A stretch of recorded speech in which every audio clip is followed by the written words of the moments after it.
श्रीमद्भागवत प्रथमस्कन्द दशमोऽध्याय ऋषय उवाच सौनिकादिमुनिचेते पुच्छन्ति सुतङ्काग्रते भो सुत कः कृष्णवाणी संसारुतरे जाहा ଶୁଣି ପଣ୍ଡୁରାଜାର ଅନ୍ତକାଳେ ଦୁଷ୍ଟେ ଯେ ରାଜା ନେଲେ ବଳେ ଗୋବିନ୍ଦ ପାଦେ ଆଶ୍ରୟ କରି ସେ ଆତ ତାଇ ଜନେ ମାରି ପାଞ୍ଚ ଭ୍ରାତାଏ ଏକ ମେଳେ ପ୍ରଜାଙ୍କୁ ପାଳି ରାଜ୍ୟ କଲେ ତେବେ କି କଲେ ପଣ୍ଡୁ ସୁତେ ସ୍ୱଭାବେ କୃଷ୍ଣର ସଙ୍ଗତେ ଏମନ୍ତ ମୁନି ବାକ୍ୟ ଶୁଣି ସୁତ କହନ୍ତି ସାଧୁବାଣୀ ଶ୍ରୀସୁତ ଉବାଚ ଶୁଣ ସକଳ ମୁନିବର କୃଷ୍ଣର କଥା ସୁଧାସାର ପାଣ୍ଡବ ବଂଶ ରକ୍ଷା କରି କୁରୁବଂଶକୁ ନରହରି କ୍ରୋଧ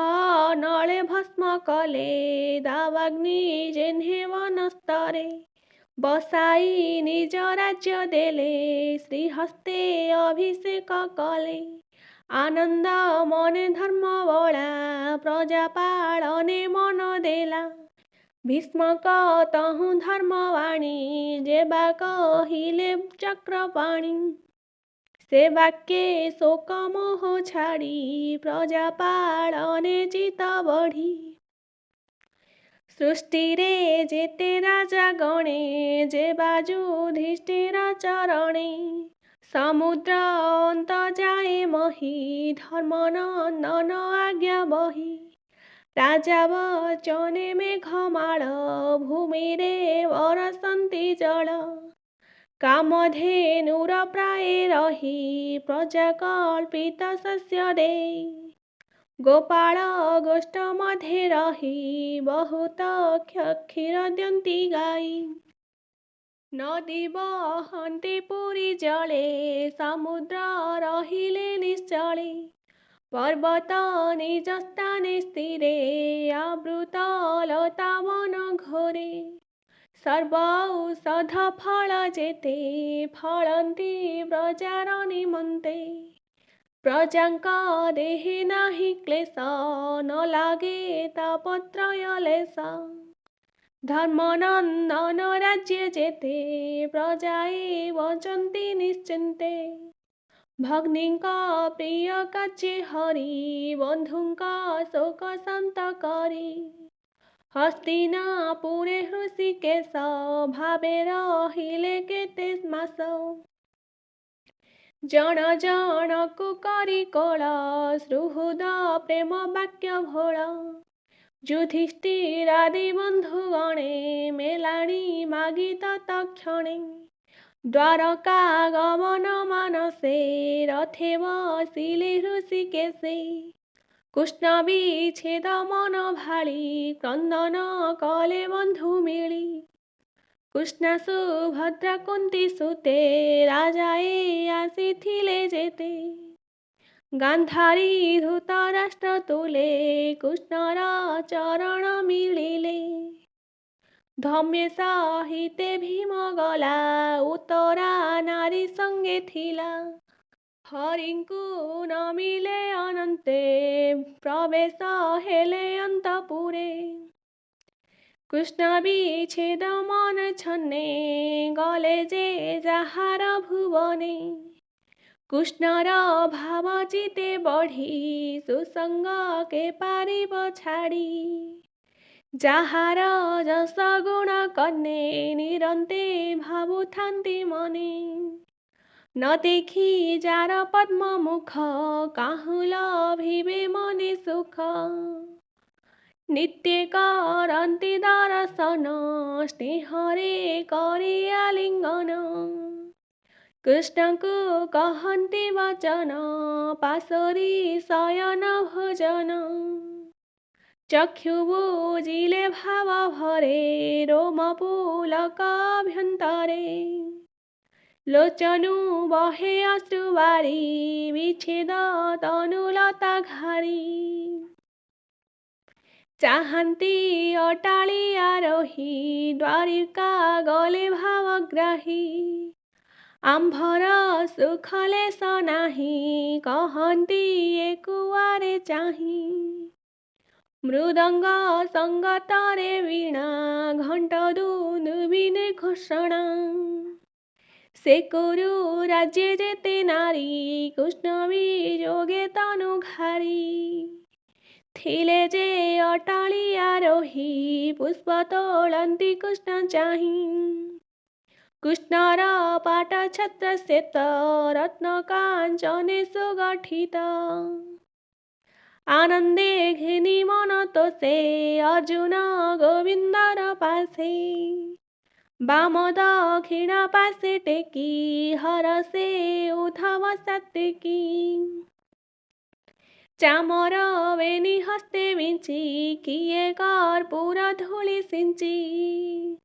ଦେବକୁ ସୁମ ବରସନ୍ତି ମାର୍ଗେ ଶୋଭିତ ଯଦୁପତି। ବ୍ରାହ୍ମଣ ମିଳି କୃଷ୍ଣ ଆଗେ ସୁସ୍ୱର ସାମଗାନ ରାଗେ। ଆଶ୍ରିଚନେ ବେଦବାଣୀ ବିଜୟା ଦେଖି ଚକ୍ରବାଣୀ। ନିର୍ଗୁଣ ଗୁଣ ଯାର ଦେହି ବ୍ରହ୍ମ ସ୍ୱରୂପାକ୍ଷର ହୋଇ। ବିଦ୍ୟା ସମ୍ପଦ ଅନ୍ୟ ଅନ୍ୟ ଆଶିଷ ଦେଲେ ତୋଷ ମନେ। କୌରବପୁରେ ନାରୀଙ୍କର ସକଳ ସମ୍ପଦ ସୁନ୍ଦର। ଯେ ହରି ପୁରୁଷ ପୁରାଣ ଆତ୍ମକୁ ଆପଣି ନିର୍ମାଣ। ହରି ସକଳେ ଦେହେ ବସେ ଅଶେଷ ଦେହେ ଏକ ଶେଷେ। ଗୁଣ ଅଗ୍ରତେ ଜଗତ ମାୟାରେ କରେ ଆତଜାତ। ଆତ୍ମାରେ ଆତ୍ମରୂପେ ବহে ସକଳ ଶକ୍ତି ଘେନି ଦେହେ। ଦିବସ ଅନ୍ତେ ପ୍ରାଣୀ ଦେହେ ନିଦ୍ରା ଯେ ସନ ସର୍ବ ମୋହେ। ପୁଣି ଉଠନ୍ତି ରାତ୍ରି ଅନ୍ତେ ବିଷୟ ଧ୍ୟାନ ଅବିରତେ। ଯାହାର ନିଜ ବୀର୍ଯ୍ୟ ବଳେ ପ୍ରକୃତି ସର୍ଜଇଶୟରେ। ଜୀବର ସଙ୍ଗେ ସଙ୍ଗ କରି ବିହରେ ନାନା ରୂପ ଧରି। ଏମନ୍ତେ ସରଜି ଜଗତ ସର୍ବକରଇ ଆତଜାତ। ଯାହାର ପାଦେ ଆଶ୍ରା କରି ସଂଯତ୍ରେନ୍ଦ୍ରିୟ ବ୍ରହ୍ମଚାରୀ। ନିର୍ମଳ ଆତ୍ମାରେ ନିଶ୍ଚଳେ ଦେଖନ୍ତି ଭକ୍ତି ଯୋଗ ବଳେ। ତାହାଙ୍କ ଅନ୍ତେ ପ୍ରକାଶଇ ସକଳ କଳୁଷ ନାଶଇ। ଯାହାର ନାମେ ମୁନି ଗଣେ ଆଗମ ନିଗମ ପ୍ରମାଣୀ। ଏକ ଆରୋକେ କଥା କହି ବଞ୍ଚନ୍ତି ଯାର ପାଦ ଧାଇ। ସେ ଏକ ଅଂଶ ଲୀଳା କରି ପ୍ରକୃତି ସଙ୍ଗତେ ବିହରି। ସୃଷ୍ଟି କରିଣ ସତ୍ୟ ପାଳେ ଈଶ୍ୱର ଅଂଶରେ ସଂହରେ। ସେ ଦୋଷ ନ ଲାଗେ ତାହାର ନଳିନୀ ଦଳେ ଯେହ୍ନେରୀର।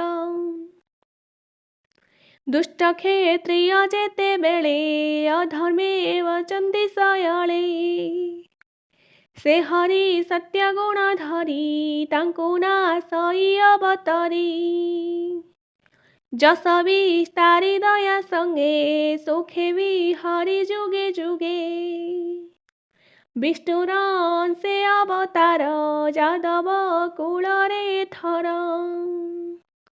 ରଜନୀ ଅନ୍ତେ ନର ଲୋକେ ନାମ ଧରନ୍ତି ଅତି ସୁଖେ। ଯାର ନିବାସ ମଧୁବନ ସ୍ୱଭାବେ ସେ ପୁରୁଷୋତ୍ତମ। ଏ ଯେ ଦ୍ୱାରକା ଧର୍ମପୁରୀ ବିସ୍ତାର ପୁଣ୍ୟ ଯଶ କରି। ଯହିଁ ସକଳ ପ୍ରଜାଜନ କୃଷ୍ଣର ହର୍ଷିତ ବଦନ। ନିଗମ ବାକ୍ୟ ଯାହା ଘୋଷି ଦେଖନ୍ତି ନିଜ ଦ୍ୱାରେ ବସି। ସାତ୍ୱିକ ମତେ ବିପ୍ରଜନ ଯାର ଚରଣେ ଅନୁକ୍ଷଣ।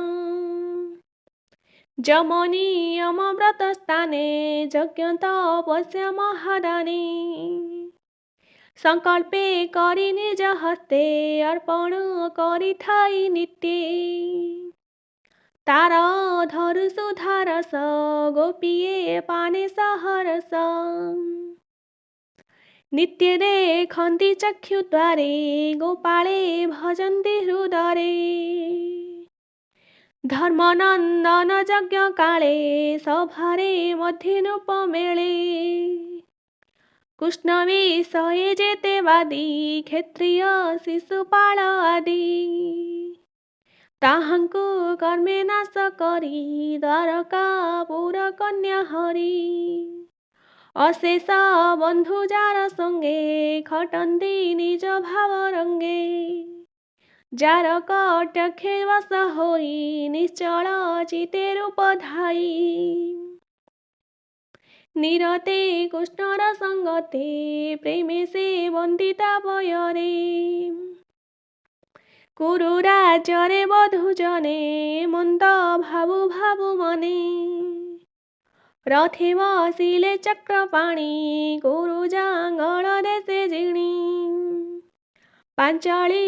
ପାଞ୍ଚାଳ ସୁର ସେନ ପଥ ବ୍ରହ୍ମାବର୍ତ୍ତ ଯେ କୁରୁକ୍ଷେତ୍ର ମତ୍ସ୍ୟ ଯମୁନା ସାରସ୍ୱତ ମରୁଧନୁରେ ଉପଗତ ତହିଁ ଉତାରୁ ସୌବୀର ଆଭରି ଦେଶ ମଧ୍ୟ ସାର ବିଖ୍ୟାତ ଦ୍ୱାରକା ନଗର ଯହିଁ ବିଜୟ ବଂଶୀଧର ସେ ଦେଶେ ଯେତେ ପ୍ରଜାଜନ ସଭାରେ କୃଷ୍ଣ ଦର୍ଶନ